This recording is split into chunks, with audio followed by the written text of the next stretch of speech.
Hey everyone, so we went through the yellows and then I decided to go with bright red, and I just wanted to show you in case you kind of want to see more clearly how this can be such a great inspiration.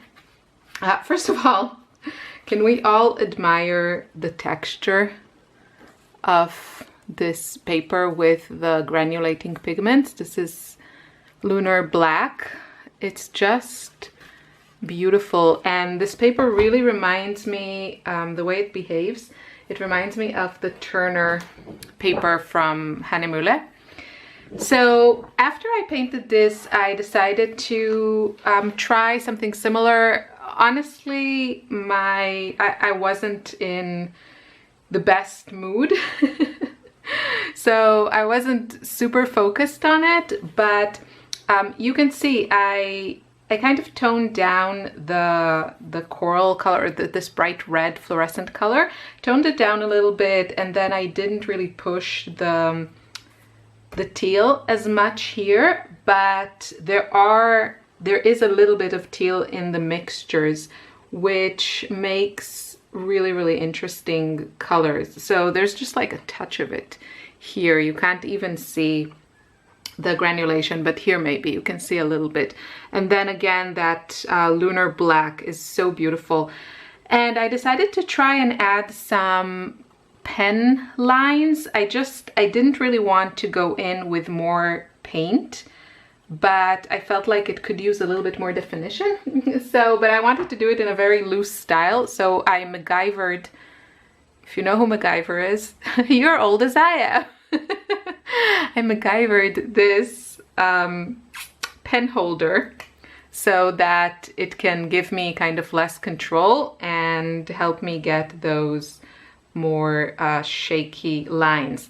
I think it was like, who was it? Maybe it was Nancy Hillis, I'm not sure, that I saw her painting with like a really long brush, or like a brush that she attached to like a branch, and I thought it could be fun to try that. So this is just to give you an idea of how this process works, that such a sketchbook is really an inspiration book for a place to play, get ideas, try things in a very kind of you don't have to commit really to anything. It's just a small page, and there's a lot of room to play. So today we're moving on to, I think we'll move to either coral, quinacridone coral. It's not called quinacridone coral. It's the Sennelier one that I have here. I think Sennelier calls it quinacridone red, but it's the same color as Daniel Smith quinacridone coral. So either that or shell pink, but I think we'll go with the coral because then I can move on to the pinks and focus on the pinks. So let's try. I have some new brushes, and this is a great opportunity to play with anything new that you have. This is a great opportunity. So I just want to show you, the camera doesn't capture it that well because the Shinhan Bright Red, the color I used here, is a fluorescent color, which is not, it doesn't translate through the screen and the camera. So these colors are kind of similar, but this one has that fluorescent punch. I do love both of them, although I have kind of fallen in love with the bright red. I really like that vibrancy. So here we paired it with teal. And I don't know, I'm thinking maybe this I should pair with blue. If I don't want to commit to anything here, it's not a big space. If I try, yeah, I think that's a pretty combo. So I'll start with that, and then we can play with the mixtures. I think we'll get really beautiful mixtures from both of these. And I don't know what I want to do. Maybe I'll do kind of a row of like little roses or something, and then slowly mix the colors so I can explore the different shades. And I think at this point I'll switch you to fast forward. Okay, so I started basically to mix my colors, and this is such a great idea for exploring your palette and color mixes and actually having something to show for it. I was just watching James Burke's fun video yesterday, and he was saying exactly the same thing. I totally agree with him, and a lot of my classes are focused on that concept, to find a way to practice things that also gives you you know, something to show for it, that end result. Especially I talk about it in my watercolor workbook classes, which are more beginner classes. And I just, at some point I got a bit frustrated by exercises or color charts that, you know, just you just end up with some blobs of paint. So I think it's really fun to come up with different ways of practicing something or exploring something in a way that, you know, you end up with something pretty. And this is a great idea to do some color mixes. So I'm slowly introducing more and more blue into my quinacridone coral or red, and you can see that we get really beautiful colors.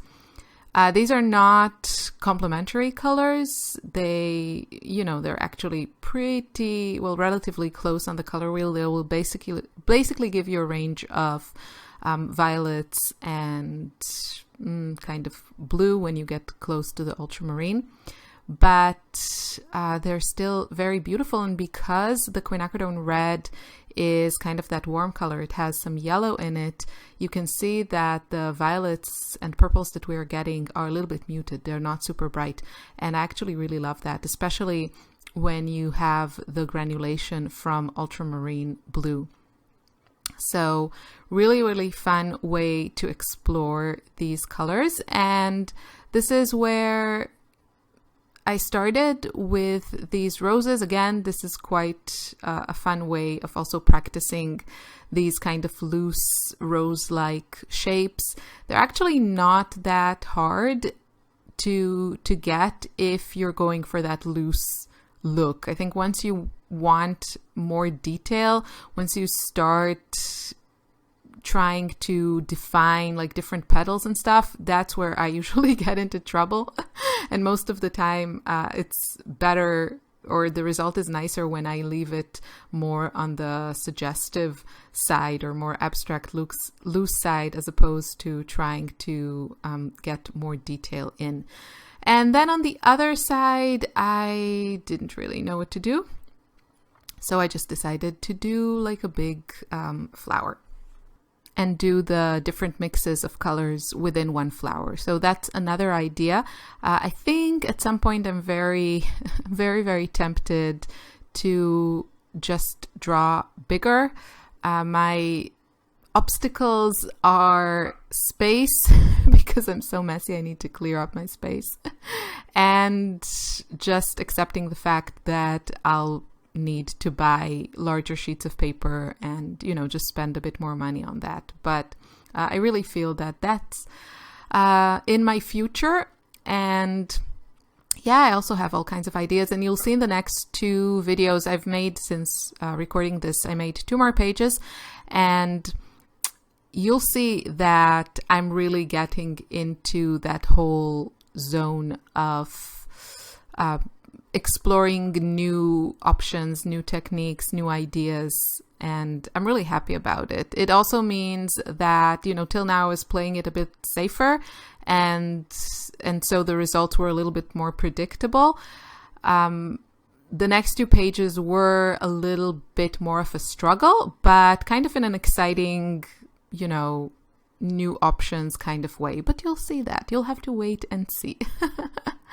So here what I'm doing is trying to kind of expand my range of colors with adding some white to get, these really, really light shades, which I love. And I think this is a good place to mention again that you can do whatever you want. And if you have, you know, heard people tell you never to use white with watercolors or something like that, I probably said it myself many times. And I think the problem was that I didn't try it, you know, I just heard so many people say that it's, you know, with watercolors, white is the paper, that's the white. And of course that's correct, but I also really enjoy now using white in my artwork. I think it gives a whole range of very light pastel-y colors that just have more body to them than if I simply watered down my mixes. And I definitely see the white staying in my palette. So there you go. You don't have to follow the rules, and that I'm also telling that to myself and not just to you.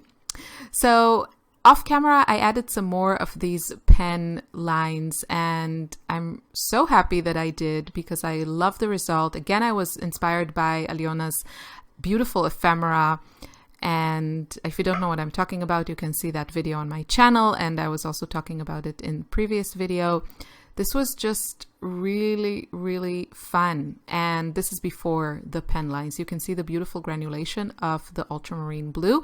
So I highly recommend using granulating colors, and then you can mix them with colors that are not granulating and you'll still get that great effect. I hope you enjoyed this. See you soon in another video. Bye.